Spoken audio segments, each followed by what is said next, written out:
युग में नाड़ी धृंत नाम के एक राजा हुए जिनका पुत्र हुआ मूर्ख, और उसने इतना मतलब राक्षस योनि में हुए, उन्होंने इतना आताताई मचाया कि इंद्र और सारे लोगों पर इन्होंने विजय प्राप्त कर ली। तो इंद्र आदि देवता श्री हरि भगवान के पास पहुंचे कि भगवान अब आप त्राहिमाम आप ही करो रक्षा। तो भगवान ने लीला शुरू की उससे लड़ने की। लड़ते लड़ते 4-5 दिन बीत गए और भगवान लीला स्वरूप जो लिखा हुआ था शास्त्रविद था, तो वो जाके एक गुफा में निद्रा का एक माया रूप करके लेट गए। वो मूर्ख ढूंढते ढूंढते आया कि वो कहाँ है। तो इतने में एकादशी का महत्व तो भगवान बता रहे हैं ये हम लोगों को। तो भगवान दिव्य सच्चिदानंदमय देह तुम्हारी, तो जैसी देखा तो भगवान का एक एक रोम चेतन है, तो उसमें से एक ज्योति प्रकट हुई और उसमें से एक देवी प्रकट हुई। उन्होंने दुर्गा रूप लेके और इनका नरसंहार कर दिया। किसका? मूर्ख का। तो देवी देवता सब आके जय जयकार करने लगे। तो भगवान फिर उठे। भगवान ने कहा कि भाई क्या हुआ, आप कौन हैं? तो बोले भगवान हम आपके ही शरीर से उत्पन्न हुई हैं, कांति से उत्पन्न हुई, तेज से उत्पन्न हुई, और ऐसा ऐसा हुआ। तो भगवान बड़े प्रसन्न हुए। भगवान ने कहा कि आप मांगिए, क्या मांगते हैं, आपको जो चाहिए आप बताइए।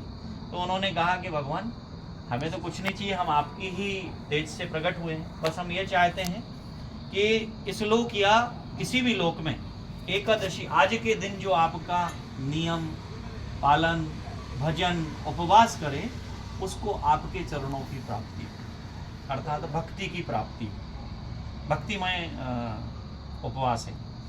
तो भगवान ने कहा तथास्तु। भगवान ने कहा जैसा आपने कहा वैसा ही होगा। तो पहला तो एकादशी की सतयुग से उत्पत्ति हुई एकादशी। अब बात आती है श्री हरि एकादशी। अपन कहते हैं ना भगवान विष्णु का है एकादशी व्रत, विष्णु वैष्णव व्रत है, या श्री हरि उपवास। तो उसमें उपवास का भी अर्थ बताया है। क्या है? एक तो एकादशी होगी, और उपवास मतलब उप मतलब स्थित, तो उप मतलब समीप, और वास मतलब स्थित, मतलब समीप रहना। तो भगवान के श्री हरि के समीप रहना, या समीप रहना मतलब भगवान का निरंतर उस दिन भजन करना उस स्थिति में, या भगवान का स्मरण करना, या अपनी क्षुधा मतलब भूख को भूलकर भगवान के श्री चरणों का ध्यान 24 घंटे करना, इसको श्री हरि उपवास या एकादशी ऐसे कहते हैं। तो एकादशी व्रत एक तो हो गया कि एकादशी की उत्पत्ति कैसे हुई, फिर व्रत उपवास हो गया। अब बात आती है कि और क्या इसमें है। तो और क्या है कि चंद्र की जो कलाएं होती हैं, वो उन कलाओं में पृथ्वी की 11वीं कला पे चंद्र आज विहार करता है। जो चक्कर लगाता है ना पृथ्वी के, तो पृथ्वी की 11वीं कला पे आज चंद्र वास करते हैं। तो उससे क्या होता है, अमूमन ज्वार भाटा भी आता है, और उससे क्या होता है, हमारा मन चंचल हो जाता है। अब मन चंचल मतलब एकादशी का एक और अर्थ है, 10 इंद्रियां और एक मन, 11वां एकादश मन है। तो एकादशी मतलब इन 10 इंद्रियों और मन पर आज जब बस करते हैं तो वो हो जाता है एकादशी। तो 11 भी कहते हैं उसको, और एकादशी। तो 10 इंद्रिय और एक मन पर श्री हरि के चरणों की कृपा से आज जो दमन करता है, उस पे संयम करके भगवान का ध्यान और भजन करता है। भूख मतलब देखो, उपवास मतलब इंद्रियों का सब समन, कहीं किसी को पुष्टि नहीं मिलेगी। क्यों? आज सब किसको लगेंगे? भगवान के श्री चरणों में लगेंगे। सो एकादश मतलब 10 इंद्रियां और 11वां मन, इसको जो कंट्रोल करके रखता है, समन करके रखता है, अर्थात एकादशी। तो एकादशी व्रत हमारी इंद्रियों पे समन है, और हमें इंद्रियों का स्वामी दास होना अच्छा है इंद्रियों का, या स्वामी? स्वामी। क्यों भाई? आपसे कहा जाए आप किसी के दास बन जाओ, किसी के, भगवान के नहीं, किसी के, तो आपको कैसा अंदर से महसूस होगा? तुरंत आप रिप्लाई करोगे ना, अच्छा दास तो अरे, बने बैठे हैं। होंगे ना अपन। अरे देखो वो एक अलग चीज है कि हम पूरी दुनिया के ही दास हैं, हम सिर्फ दासत्व ही कर रहे हैं। क्यों? कि हमारा मूल स्वरूप, मनुष्य जीवन का जो मूल स्वरूप है वो दासत्व ही है। सेवा। मगर किसका? श्री हरि भगवान के चरणों का।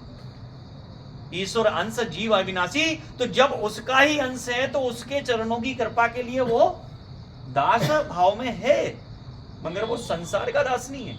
मगर हो उल्टा रहा है, भगवान का स्वामी बना बैठा है कि हम जब मर्जी होगी तब आएंगे, हम जब मर्जी होगी तब आएंगे। मगर परिवार यदि आदेश कर देगा कि नहीं आज ये नहीं ये लाना है,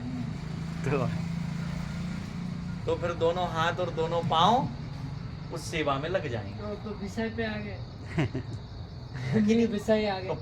प्रैक्टिकल अपन थोड़ा विषय और के सत्संग दास। लंबा हो जाता है।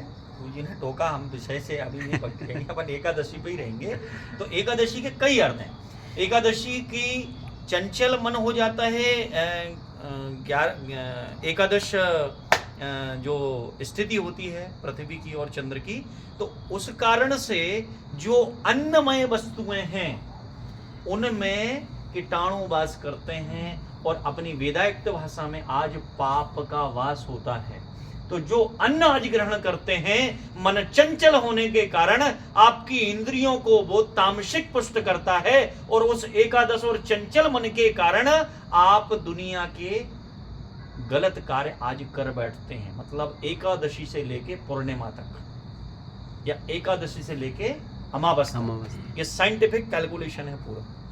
तो यदि एकादशी का व्रत आपने कर लिया तो आपने 10 इंद्रिय और 11वें मन का समन कर दिया, तो आने वाले 4 दिवस आपके भक्तिमय जाएंगे, शांतिप्रद जाएंगे, और इंद्रियों और मन भी कहेगा कि नहीं ये मेरा स्वामी है और मैं इनकी दास हूं, तो ये जैसा चला रहे वैसे चलेंगे। और यदि नहीं एकादशी रहेंगे तो वो आपके स्वामी हैं, आप उसके दास हैं, और फिर दुनिया के कार्यक्रम चल रहे हैं, कोर्ट और कचहरी हो रही है और सब कुछ हो रहा है, हम देख रहे हैं प्रैक्टिकल। तो ये बहुत बड़ा व्रत है एकादशी का। ये कोई कर्म कांड का विषय नहीं है कि एकादशी रहोगे तो तुम्हारी शादी हो जाएगी, तुम्हारा बच्चे हो जाएंगे, तुम्हारे यहाँ धन दौलत आ जाएगी, नहीं। ये तो नश्वर चीजें हैं। प्रभु की कृपा चरणों की जिसके ऊपर आ गई, तो लक्ष्मी जी प्रभु के चरणों की दास हैं, वो तो अपने आप पीछे आएंगी, वो तो अपने आप पीछे आएंगी। आप आगे जाओगे तो परछाई कहाँ जाएगी? पीछे पीछे। और यदि परछाई के पीछे पीछे जाओगे तो परछाई आगे आगे जाएगी। तो प्रैक्टिकल है। तो एकादशी व्रत सब स्थितियों से आप देख लो तो अति उत्तम है।